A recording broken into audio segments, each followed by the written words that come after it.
I kneel presently before a hospital which has not only failed to help me, but refused to help me, and has sinned against me. This is a prayer for the reform of the very idea of medicine and healthcare throughout the world. Though it is also symbolic of the coming rebirth of many, many things in this corrupt and foolish world of false idols and fallen deceivers.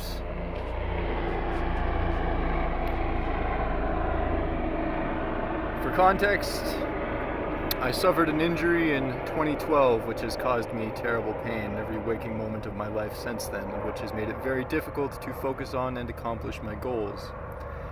Since this injury, I have asked for help many times, and each time I have been sent away with nothing to show for it except a lighter wallet.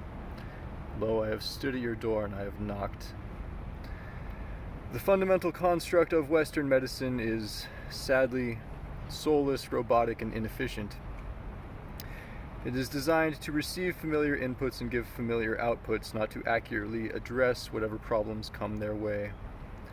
When confronted with a new and unique injury, many of these people think that it is right to not only do nothing, but to go out of their way to prevent me from receiving medical care.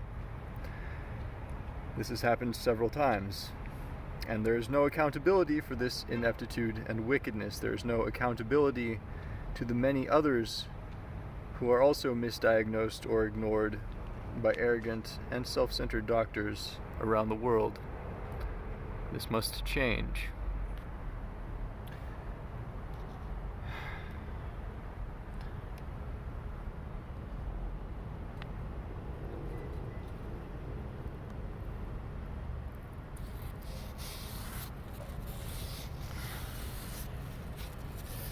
What penalty is proper for God to decree upon ye who, in your self-centered ignorance and obedience, steal shamelessly from one who is in need, who is in desperate pain, while claiming to represent medicine and healing?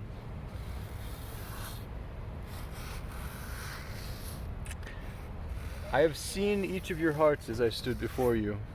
Precious few throughout your robotic medical ritual even have the decency to simply empathize with the pain that I experience. Most of your sinful doctors do not care at all whether I live or die, or whether my days are filled with suffering. They do not feel any obligation whatsoever to use their education to discern anything new, only to repeat what they have been taught to repeat and stay in line. They get paid the same either way, so if they can ignore a patient, then to them, to many of them, it's a good day. It's all the same.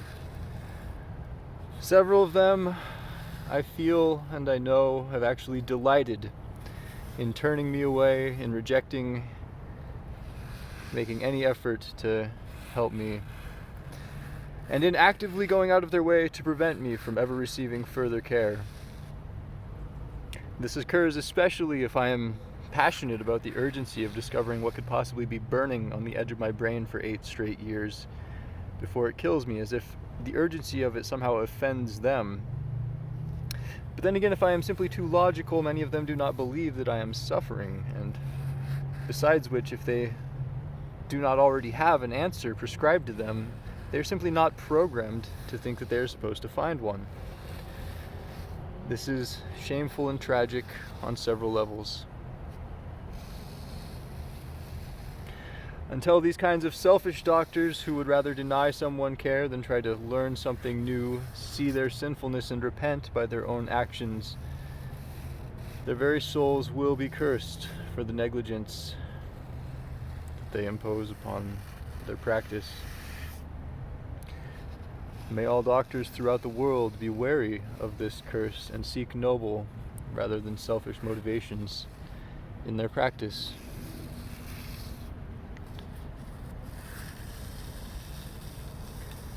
There is something profoundly impure and flawed in the fundamental core of this world's idea of medicine when nobody in the world thinks that it is their job to help someone who has a unique injury. or to even help them move forward until they can find someone who does think that it's their job to analyze a new injury. And so I pray that you who participate in this rigid mechanistic bastardization of the very sanctity of healing and of medicine will gain the strength to recognize and confront and improve the flawed architecture which many of you know you are only obeying because your livelihoods are threatened if you question your robotic orders. There are more important things than maintaining self-sufficiency through obedience. That is the mentality of a slave. When I come through hospital doors in need of help, and I am perpetually denied help, where else can I go? Why is there no path for me to leverage the assets of the knowledge of others to help me? And so I pray to men through God, for God already knows the flaws in all of your systems, but it is you, men, who must acknowledge them. Let your hearts be moved and fix what is broken. There can be no rebirth until that which is old goes away. What can be done to help reform medicine to make hospitals help someone who might have a unique injury?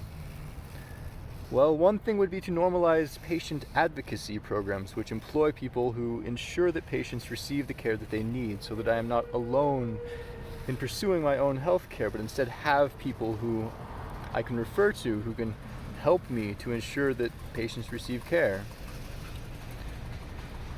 Some hospitals might not necessarily like employing people who question their own nurses and doctors, but what is more important, someone's well-being or the illusion of nothing being wrong?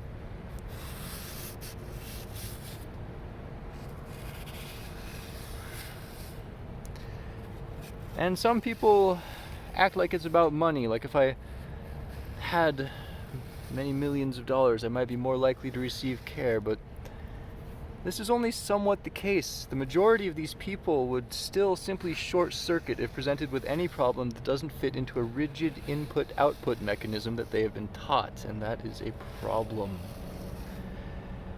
There needs to be some sort of default format for progress to occur when a problem doesn't automatically fit into a preconceived notion. Anyways, this spirit of rejection and lack of concern for myself and others is common in this wicked world, in many ways beyond the corruption of medicine. So may this prayer of reform also serve to encourage a moral and spiritual questioning in the hearts of those who hear my words, that you might recognize when you and you alone might have the chance to help one another, even with something you might not understand, and what that could mean and what it means when you don't. The corruption of modern medicine is but a reflection of much larger corruption in the heart of how humanity fundamentally thinks of healing, of what it means to care for one another. Think on these things as you think on how you wish to consciously evolve the nature of your own soul, as well as the future of what organizations you have the power to influence.